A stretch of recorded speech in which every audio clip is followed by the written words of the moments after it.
The Legends iteration of Rogue Squadron has always been and always will be one of my favorite aspects of the Star Wars universe. If you've followed this channel for any amount of time, you probably know that I love the pilots in general, and the books by Michael Stackpole and Aaron Alston are some of the best written stories you can find in Star Wars.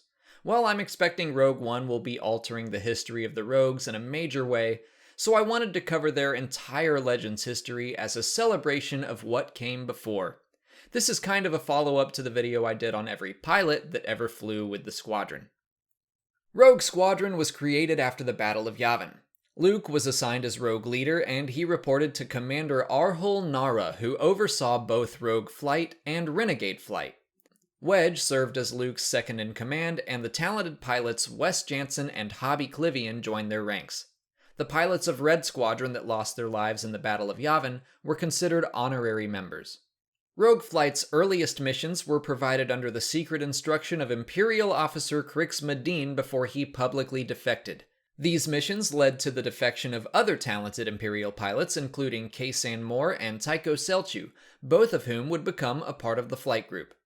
By the time the rebellion had established their base on Hoth, Commander Nara was killed in the Battle of Dara 4, Luke was promoted to commander, and Rogue Flight was expanded into a full-fledged 12-person squadron. The base on Hoth didn't remain hidden for long, and the Empire attacked. Rogue Squadron defended the base, giving their personnel enough time to evacuate, but many rogues lost their lives. The rogues set their new home base as the Mon Calamari cruiser Home 1. When Luke left for Dagobah to continue his training, Wedge was promoted to commander and rogue leader. It was during this time that their reputation as the rebellion's best pilots was established. They were a mobile squadron able to tackle any mission necessary at any time. One such mission saw the return of Skywalker and involved the theft of TIE fighters to get in close and attack an Imperial armada. The Empire caught on and blocked transmissions, so the rogues were unable to tell friend from foe. Luke used the Force to identify and attack only Imperial targets, which led to him shooting down one of his own pilots. His faith in the Force was briefly shaken until he learned that the pilot he shot down was indeed an Imperial spy.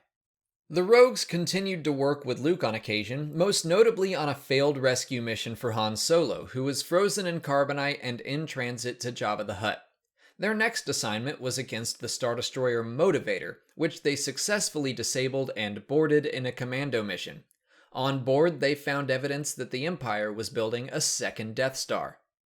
Plans were put into place to destroy the station, and the rogues participated in the capture of the shuttle Tiderium for use in the strike. For the Battle of Endor itself, Wedge temporarily renamed Rogue Squadron back to Red Squadron to honor those pilots that fought and died in the Battle of Yavin against the first Death Star. Together with Lando Calrissian, Wedge flew into the incomplete station, firing shots into the reactor core that would destroy it. Although the Death Star was destroyed, the Imperial fleet would continue the fight for 4 hours until retreating, and the rogues would participate in cleanup operations over the next few days. Rogue Squadron saw more action against the minor Sea-Rook invasion and the remaining Empire. They encountered the Baron of the Empire, Sunter Fel, who eventually defected and joined them. But as the New Republic began to take shape from the Rebel Alliance, Rogue Squadron was briefly dissolved. Unhappy with that decision, Wedge made it a priority to reform the squadron. Their ultimate goal was to drive into the core worlds and secure Coruscant from Yusan Isard, who had taken control of the Empire. After securing a foothold on the planet Borleus, they devised a plan to infiltrate Coruscant undercover, utilizing the help of Black Sun agents to lower the planetary defenses in advance of an assault by New Republic naval forces. They were successful, but before abandoning the planet, Isard unleashed the Krytos virus on its population. The illness targeted non-human species and required large amounts of Bacta to effectively treat. Bacta was supplied by the planet Typhera, which was precisely where Isard set up her next base. New Republic bureaucracy refused to officially attack Typhera, which was officially a neutral planet, so Rogue Squadron resigned their military commissions to wage a guerrilla war on Isard and secure the Bacta for those affected by the Krytos trap. With the help of smugglers like Booster Tarek, They successfully liberated the planet and eliminated Isard. Upon their return to the New Republic, Antilles departed to begin Wraith Squadron, and Tycho Celchu took command of the Rogues. He led them during the Thrawn Crisis, as well as a campaign against the clone of Isard, in which they killed her once and for all. They fought against the World Devastators during the resurrection of Emperor Palpatine and his Dark Empire, and by its end, Wedge was a general. He created Rogue Wing, which included Rogue Squadron, and he commanded them from the captured Super Star Destroyer Lusankya, which was once the flagship of Isard. They continued to serve through the end of the Galactic Civil War, 15 years after the destruction of the second Death Star. During the Yuuzhan Vong War, the Rogues flew under Gavin Darklighter as Rogue Leader.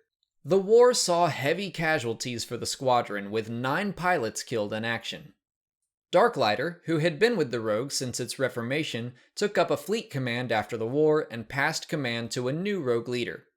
They served in the Swarm War, and by the Second Galactic Civil War, Jaina Solo had taken command. The war was a trying time for the galaxy, which strangely saw Wedge Antilles and many former members of Rogue Squadron flying against pilots they would have once called friends, and casualties were high on both sides. Nearly a century later, Rogue Squadron still existed and fought in the Sith-Imperial War.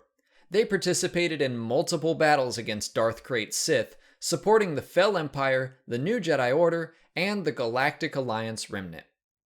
And that's where the Legends history of Rogue Squadron comes to an end. With Rogue One just around the corner, it sounds like we'll be developing a new origin story for the squadron, or at the very least an origin for the name Rogue, as Bodhi Rook uses it as their call sign in the latest trailer. The Rogues have surprisingly little content in the current canon, with their only major appearance being at the Battle of Hoth. Of course, I hope we'll get a whole new line of stories following the famed Starfighter Squadron, although Aftermath Life Debt introduced Phantom Squadron, which could very well take their place. Really, as long as we get some good pilot stories, I'm good to go. But I would hate for any Star Wars fan to never know the legend stories of the original Rogue Squadron. That's it for today. Please subscribe, like, and share to see new Star Wars videos every weekday. And if there's a specific Star Wars topic you'd like me to cover, leave it in the comments and I'll do an episode about it. As always, thank you for watching, and may the Force be with you.